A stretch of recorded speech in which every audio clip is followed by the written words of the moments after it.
Hey everyone, how's it going? So I sat down with Pratish 2 months ago and shot these interviews with students. I never got the time to edit it, but here it is. Pratish works for Prodigy. If you do not know about Prodigy, I'm going to leave the link in the description. And they're a loan provider. Go check out their website. And there are more videos to come with other talented students from UC Berkeley and people who are working in Silicon Valley. So stay tuned for that. And you guys chose to watch the 16 minutes video. So here is the long version of us talking to Siddhant, who works at Google. Enjoy.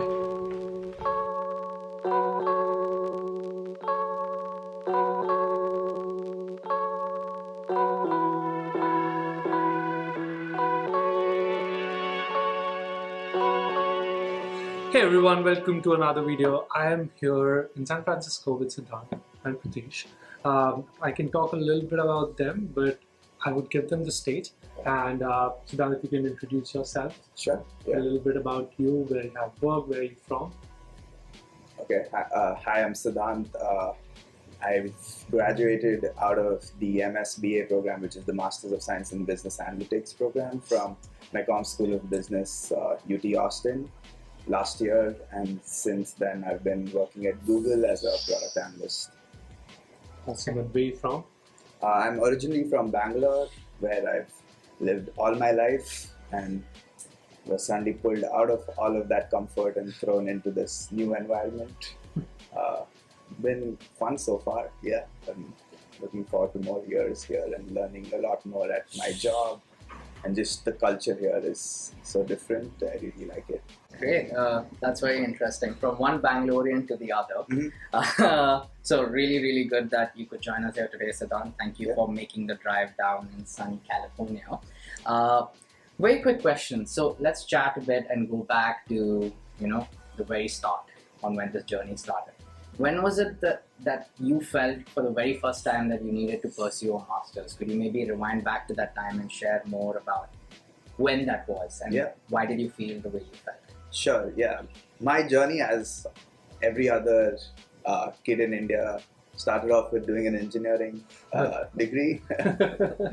Since that seemed the most obvious because I was into cars and I liked fixing stuff, so I decided to do my mechanical engineering degree. But I also had the passion for math from the start, so it kind of felt natural to move into data science as a field, even though I didn't really have formal education that said I'm good at data science. But I learned at my first job, which was at Mu Sigma, where I worked on all these different projects with these top Fortune 500 companies on some really large-scale problems, real-world problems, and tried solving them using math and statistics. That's where it kind of ignited the spark in me to say, hey, maybe this is my calling. I should probably think about building a career out of it. Stuck in the field, on the job for about 4 years, and then cut to today when I've finished those 4 years worth of work experience combined with a master's degree from one of the top schools in the US. I feel like I made the right choice. That definitely was my calling. Great, beautifully answered. So it's more or less a full circle, if I may say. Yeah, totally. I was always good at math. In school, my dad always liked the fact that I was good at math because he was good at math. And now I do that for a living, so yeah. Let's go back a little bit. So what are the major challenges you face while moving here? For a lot of people it's financial, for a lot of people it's the family which is out there. When you talk to the people in the US, they're always so surprised that you're moving country and you don't have a family here. What were the major challenges you faced while moving? What were your thought process in that? Yeah, I think that question is somewhat easy to answer in today's world where we have so much information overload about literally everything. I think the hardest part is when you actually land here and you're overwhelmed with the idea of being like a nobody and not being able to like connect with anyone around you because like you feel like an outsider. So that was super challenging to get accustomed to. Like it was a big culture shock when I landed here and like, hey, why is that guy saying hi to me just randomly?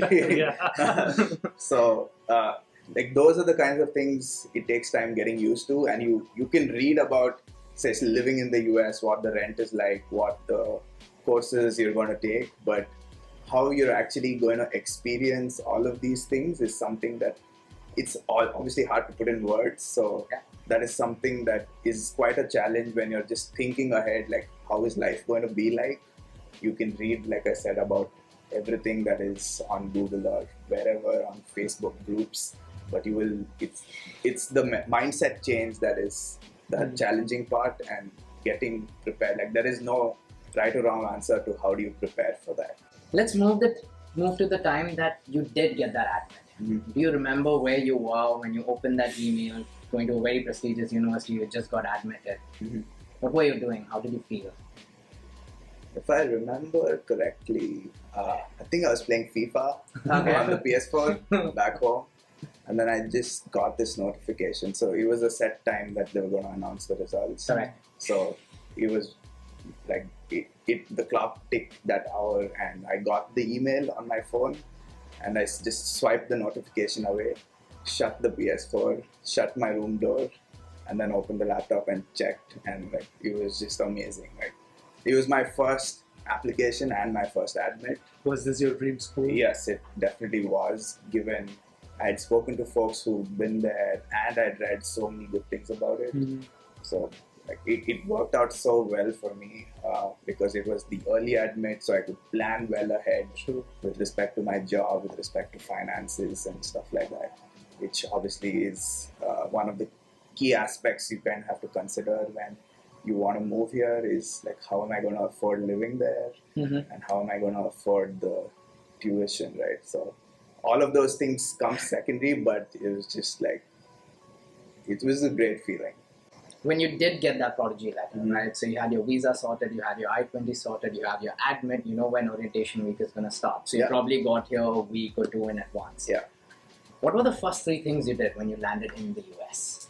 Oh, the first 3 things. What are the first things? I think I landed at an odd hour, I think at 3 a.m. or 4 a.m. So I needed my sleep, but we had to sleep on the floor because we had like an empty apartment.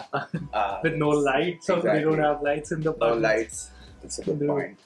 So the first thing, we woke up, went and bought some groceries, made ourselves a good meal, and then obviously hit IKEA and hit Walmart to get stuff. That is so like general across the whole US with international students. Get lights. It's like a checklist, that you kind of have to follow.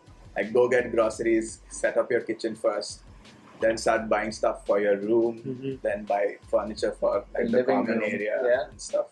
So yeah, I think I'm like every other Indian student who moves here, or every other, I think, international student who moves here.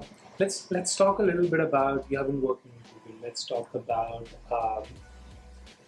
there's so many students going into career fair right now.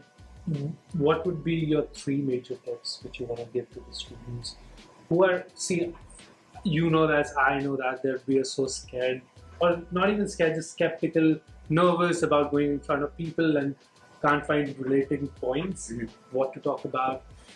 Do you want to touch base on that? Do you have any tips for the students? Sure, I can at least share what are the things that you did. I learned from my experience going to a few career fairs. I think the important thing is to, one is exude confidence when you're speaking to someone. You want to attract their attention within the first 30 seconds. So you'd want to line up like the most interesting thing about you. Obviously, and something that is real. You don't want to fake anything in those first 30 seconds, because that's the impression you're going to make. That's your first impression. So you want that to be good. And you kind of get them engaged, ask them about their work first. You don't have to sell immediately when you speak to them.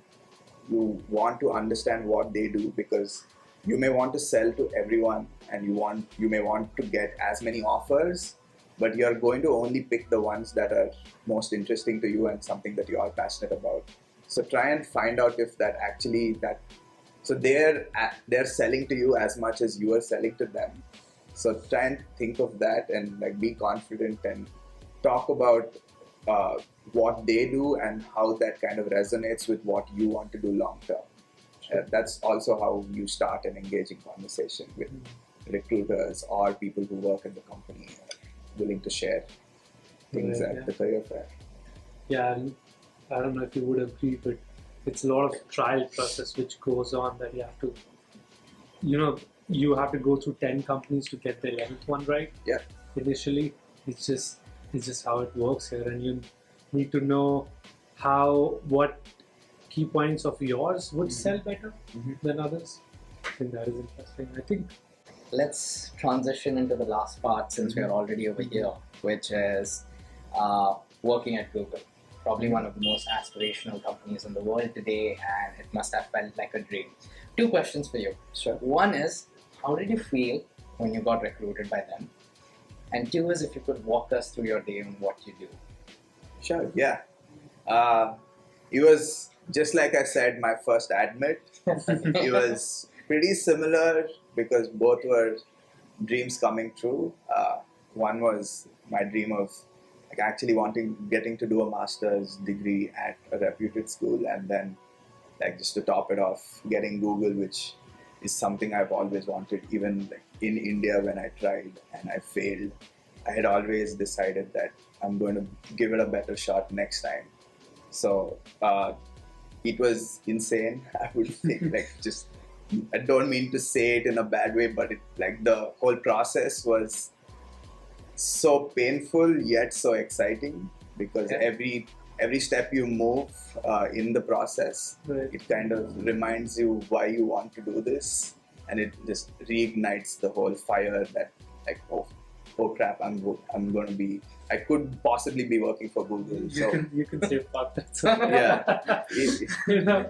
So I guess that the feeling was overwhelming. It takes some time to sink in.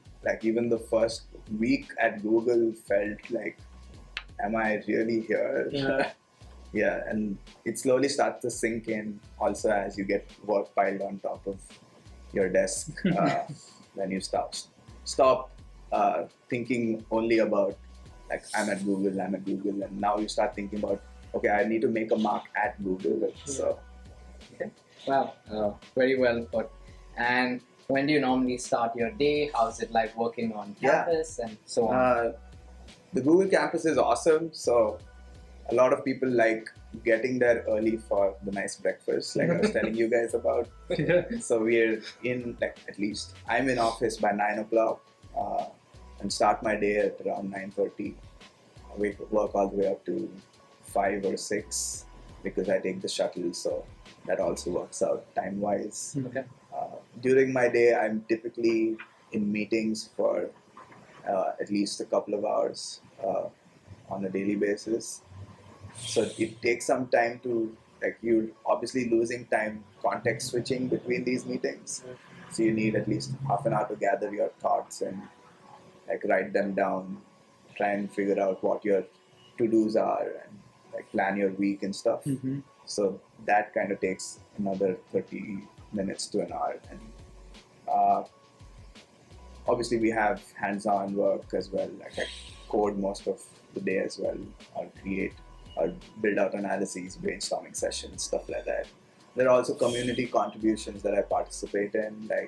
There is a culture club within the Sunnyvale office, and for my particular org, I'm in that committee where we host events and I try and make it more fun. Right.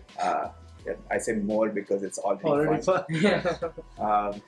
And I like sports, so I play a lot of soccer. Nice. I've picked up tennis as well, so just trying to keep myself busy. Yeah, that sounds interesting. Yeah. You had me at breakfast. What is the one thing that you wish you knew when you got over here? If you could go back in time and tell your old self the one thing when you entered the United States that you weren't aware about that would be super handy, what would it be? That's a tough one. I would say that I didn't think coming in how important networking would be and building your network, especially as an international student. Like almost everything revolves around recruitment and like, are you going to land that job to be able to then continue working here and apply things that you learned in your course. So everything revolves around that, and like I said, the groundwork is the networking aspect. In India, for example, when you graduate out of a bachelor's degree from any engineering school, you're not really taught how to network, because it's usually like a placement cell. There's a placement coordinator who sets up, and you just send in your resumes directly at interviews. But that's not how the world works here. You can't really get those interviews directly. You're not being spoon-fed. Right, so you gotta earn your meal. Yeah, I wish I was groomed a little bit on that aspect. It took some time for me to hit the ground running on, okay, like I really need to work on getting my network stronger, and I need to show myself like what I can do to peers as well as, like I said, ex-teammates or people I'm connecting with who I don't necessarily know. How do I make sure they feel like I could be someone they'd want on their team? Okay. So that mindset, it took some time. I wish I could have done some homework before I moved here. Great. Thank you so much for sharing. Yeah, I think that is it from my side as well. All right. Awesome. Thank you for joining us. Yeah, thank you for having me. This has been great. Yeah, Google is everybody's dream company, so they always like look forward to how it is to work there, how's life there, how do you get in. So I think this will hit God with a lot of people. I hope so. Yes. Thank you so much. Thank you. So much Thank for you. doing this. Cool. Okay.